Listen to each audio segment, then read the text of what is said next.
Bismillahirrohmanirrohim. Assalamualaikum warahmatullahi wabarakatuh. Saya Siti Nur Azza Fitriana, NIM 18040040046 dari kelas 5 PBSI B. Baik, di sini saya akan menjelaskan materi belajar dan pembelajaran yang terdiri dari beberapa materi. Ya, materi yang pertama yaitu ada pengertian belajar. Kemudian materi yang kedua yaitu ada ciri-ciri belajar. Kemudian materi yang ketiga ada tipe belajar. Kemudian materi yang keempat ada sistematika taksonomi kategori belajar. Kemudian materi yang kelima ada teori belajar behaviorisme. Kemudian materi yang keenam ada teori Pavlov dan Bandura. Baik, langsung saja. Materi yang pertama yaitu ada pengertian belajar. Belajar adalah sebuah aktivitas yang dilakukan oleh setiap orang. Belajar yang dimaksud dalam hal ini bukan hanya belajar secara textbooks, akan tetapi juga belajar secara non-textbooks. Kemudian banyak pendapat yang dikemukakan oleh para ahli tentang apa yang dimaksud dengan belajar. Menurut James dan Whitakers, belajar adalah proses di mana tingkah laku ditimbulkan atau diubah melalui latihan atau pengalaman. Kemudian, belajar merupakan proses perubahan tingkah laku.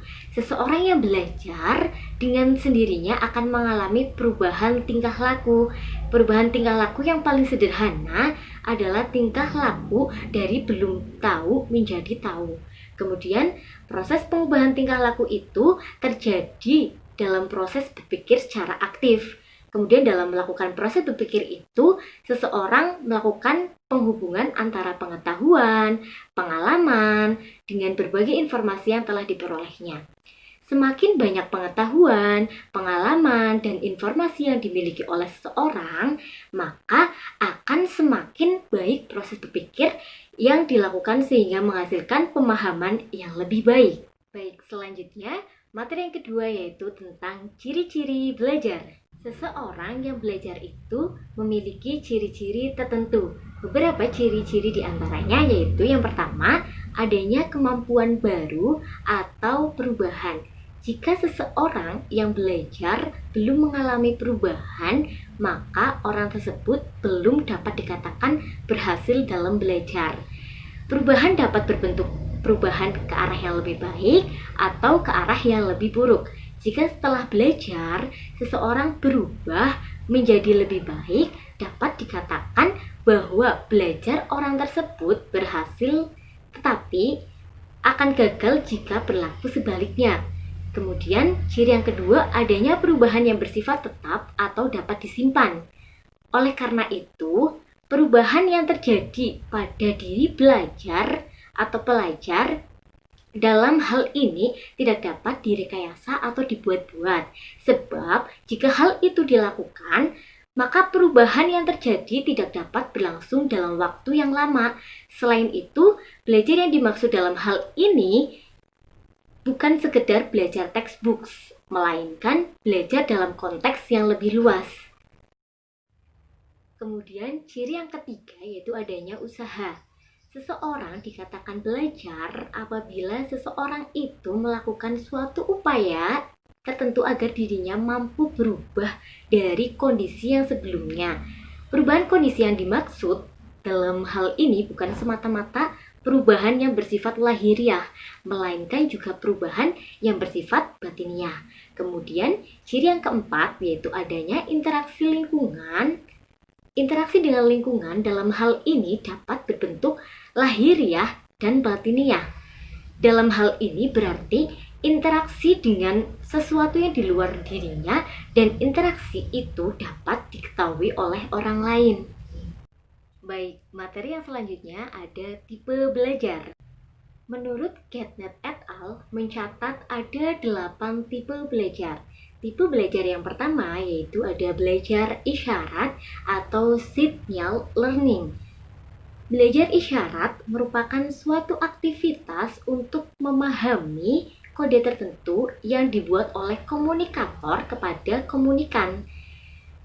Menurut Getnet et al. Ternyata Semua reaksi spontan manusia terhadap stimulus dapat menimbulkan respon.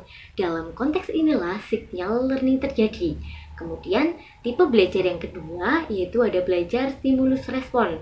Belajar tipe ini memberikan respon yang tepat terhadap stimulus yang diberikan. Kemudian respon yang tepat pemberiannya dapat berbagai penguatan sehingga terbentuk perilaku tertentu. Kemudian tipe belajar yang ketiga yaitu ada belajar merantaikan. Tipe ini merupakan belajar dengan membuat gerakan-gerakan motorik sehingga akhirnya membentuk rangkaian gerakan yang dalam urutan tertentu. Kemudian tipe belajar yang keempat ada belajar asosiasi verbal atau verbal association. Tipe ini merupakan belajar menghubungkan tipe kata dengan suatu objek yang berupa benda, orang, atau kejadian dan merangkaikan sejumlah kata dalam urutan yang tepat. Kemudian tipe belajar yang kelima yaitu ada belajar membedakan atau discrimination. Tipe belajar ini memberikan reaksi yang berbeda-beda pada stimulus yang mempunyai kesamaan. Contohnya yaitu seorang guru memberikan sebuah bentuk pertanyaan yang mempunyai banyak versi jawaban, tetapi masih dalam satu bagian dalam jawaban yang benar. Kemudian guru memberikan sebuah bentuk kubus, siswa menerka, ada yang mengatakan berbentuk kotak, kemudian ada yang berbentuk kotak kardus, kemudian ada yang berbentuk kubus, dan lain sebagainya. Tipe belajar yang keenam yaitu ada belajar konsep atau konsep learning. Belajar mengklasifikasikan stimulus atau menempatkan objek-objek dalam kelompok tertentu yang membentuk suatu konsep. Yang dimaksud dalam konsep hal ini adalah satuan arti yang mewakili kesamaan ciri.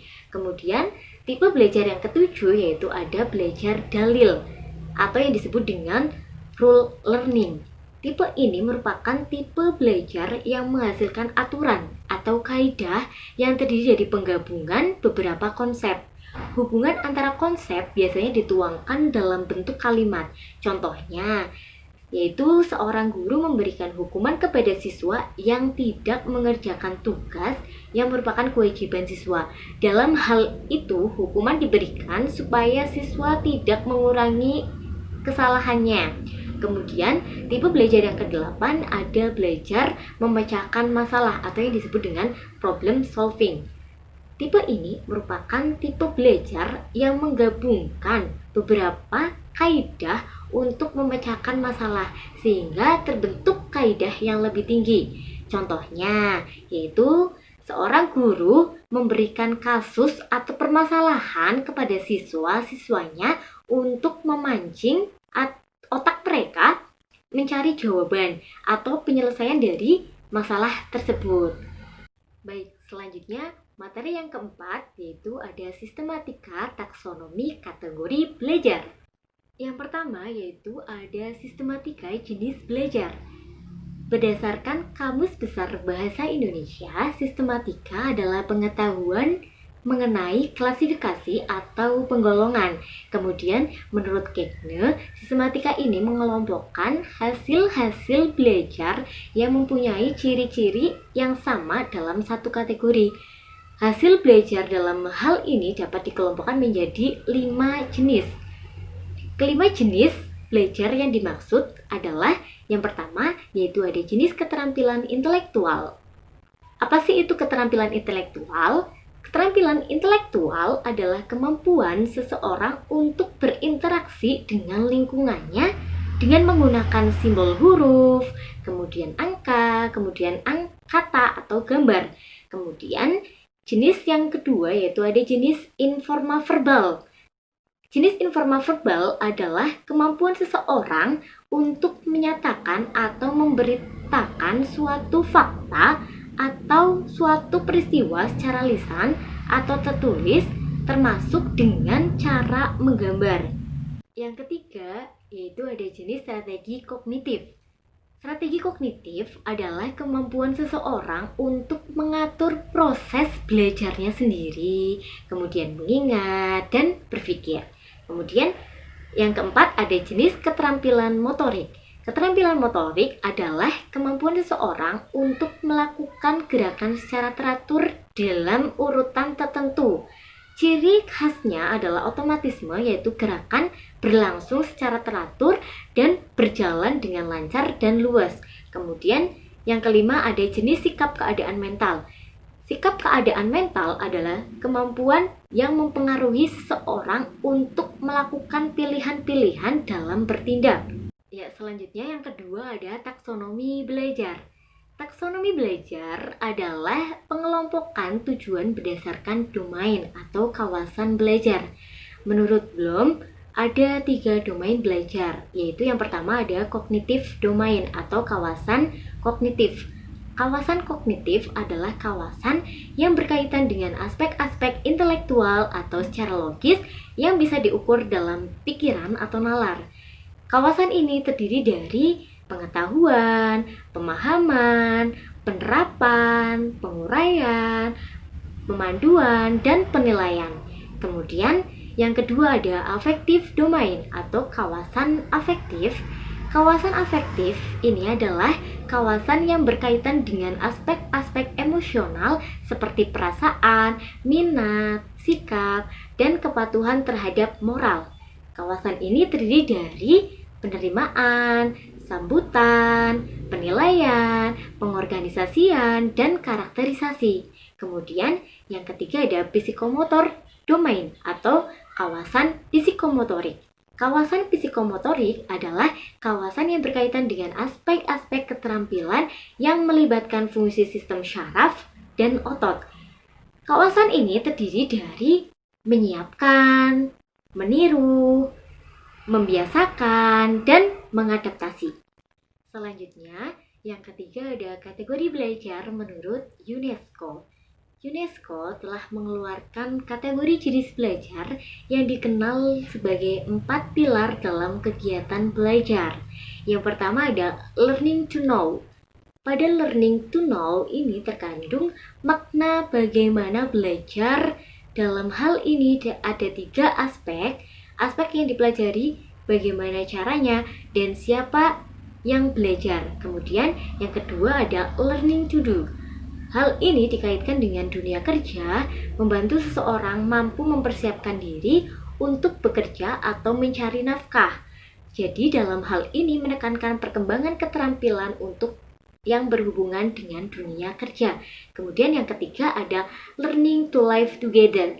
Belajar ini ditekankan seseorang atau pihak yang belajar mampu hidup bersama dengan memahami orang lain, sejarahnya, budayanya, dan mampu berinteraksi dengan orang lain secara harmonis. Kemudian yang keempat ada learning to be. Belajar ini ditekankan pada keseimbangan potensi insani secara maksimal. Setiap individu didorong untuk berkembang dan mengaktualisasikan diri. Dengan learning to be, seseorang akan mengenal jati diri, memahami kemampuan dan kelemahannya dalam atau dengan kompetensinya akan membangun menjadi pribadi secara utuh. Baik, selanjutnya materi yang kelima ada teori belajar behaviorisme. Yang pertama ada teori belajar tingkah laku atau behavioristik. Teori belajar behavioristik merupakan teori belajar yang lebih mengutamakan pada perubahan tingkah laku siswa sebagai akibat adanya stimulus dan respon. Teori belajar yang menekankan pada perubahan perilaku siswa adalah teori belajar behavioristik. Dilihat dari pengertiannya, teori belajar behavioristik merupakan suatu teori psikologi yang berfokus pada perilaku nyata dan tidak terkait dengan hubungan kesadaran atau konstruksi mental. Ciri utama teori belajar behavioristik adalah sikap otoriter guru yang sebagai agen indoktrinasi dan propaganda dan sebagai pengendali masukan perilaku. Hal ini karena teori behavioristik menganggap manusia itu bersifat pasif dan segala sesuatunya tergantung pada stimulus yang didapatkan. Yang kedua ada teori Thorndike. Teori koneksionisme yang dipelopori oleh Thorndike memandang bahwa yang menjadi dasar terjadinya belajar adalah adanya asosiasi antara kesan panca indera dengan dorongan yang muncul untuk bertindak.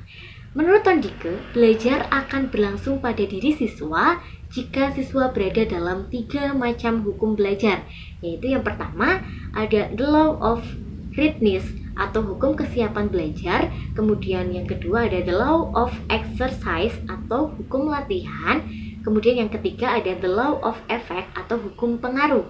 Kemudian yang selanjutnya yaitu ada teori Skinner.